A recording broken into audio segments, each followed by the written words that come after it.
Chicken കൊണ്ടാട്ടത്തിൻ്റെ അതേ രുചിയിൽ soya chunks കൊണ്ടൊരു കൊണ്ടാട്ടം ഉണ്ടാക്കിയാലോ, അടിപൊളി ടേസ്റ്റ് കേട്ടോ. അതിന് വേണ്ടിയിട്ട് നമ്മളൊരു കോഴിമുട്ട എടുത്തിട്ടുണ്ട്. അതേപോലെ തന്നെ 2 സ്പൂണ് കോൺഫ്ലവർ എടുത്തിട്ടുണ്ട്, 2 സ്പൂണ് കാശ്മീരി ചില്ലിപ്പൊടി, ഒരു 1/4 ടീസ്പൂൺ കുരുമുളക് പൊടി, അതേപോലെ പാകത്തിന് ഉപ്പ്, 1/2 ടീസ്പൂൺ മഞ്ഞൾപ്പൊടി, 3/4 ടീസ്പൂൺ ഇഞ്ചിയും വെളുത്തുള്ളിയും കൂടെ അരച്ചതും, ഒരല്പം വിനാഗിരിയും കൂടെ ഒഴിച്ചു കൊടുത്തിട്ട് നമ്മൾ സ്പെഷ്യൽ ഗരം മസാല ഒരു 1/4 ടീസ്പൂൺ ചേർത്ത് കൊടുക്കുക. നന്നായിട്ട് മിക്സ് ചെയ്യുക. പേസ്റ്റ് പരുവത്തിലാക്കിയിട്ട് നമ്മൾ വെള്ളത്തിലിട്ട് കുതിർത്തി വെള്ളം വാർത്തെടുത്ത സോയ ചങ്ക്സ് ഇതിലേക്ക് ഇട്ട് കൊടുത്ത് നന്നായിട്ട് മിക്സ് ചെയ്തിട്ട് ഒരു അരമണിക്കൂർ മാറ്റി വെച്ചതിന് ശേഷം ഒരു പാൻ അടുപ്പത്ത് വെച്ചിട്ട് എണ്ണ ചൂടായി വരുമ്പോൾ അത് മൊത്തമായിട്ടൊന്ന് ഫ്രൈ ചെയ്തെടുക്കുക. നന്നായിട്ടൊന്ന് പൊരിച്ചെടുക്കുക. 2 ഭാഗം തിരിച്ചിട്ടും മറിച്ചിട്ടും പൊരിച്ചിട്ട് ഈ പരുവത്തിലാവുമ്പോൾ കോരി മാറ്റി വെച്ചിട്ട് അതിൻ്റെ മേലെ വേണമെങ്കിൽ പച്ചമുളകും കറിവേപ്പിലും കൂടെ കുറച്ച് പൊരിച്ചിട്ട് ഇട്ട് കൊടുക്കുക.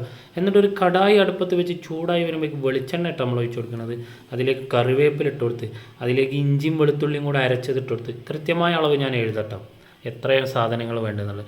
സവാള അതേപോലെ തന്നെ ക്യാപ്സിക്കവും അങ്ങനെ ക്യൂബായിട്ട് കട്ട് ചെയ്തിട്ട് ഇട്ട് കൊടുത്തിട്ടുണ്ട്. അതിലേക്ക് പാകത്തിനുള്ള ഉപ്പിട്ട് കൊടുക്കുക.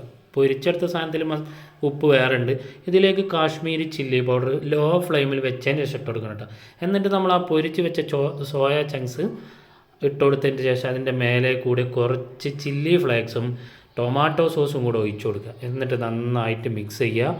ആസ്വദിച്ച് കഴിക്കുക. അടിപൊളി ടേസ്റ്റ്.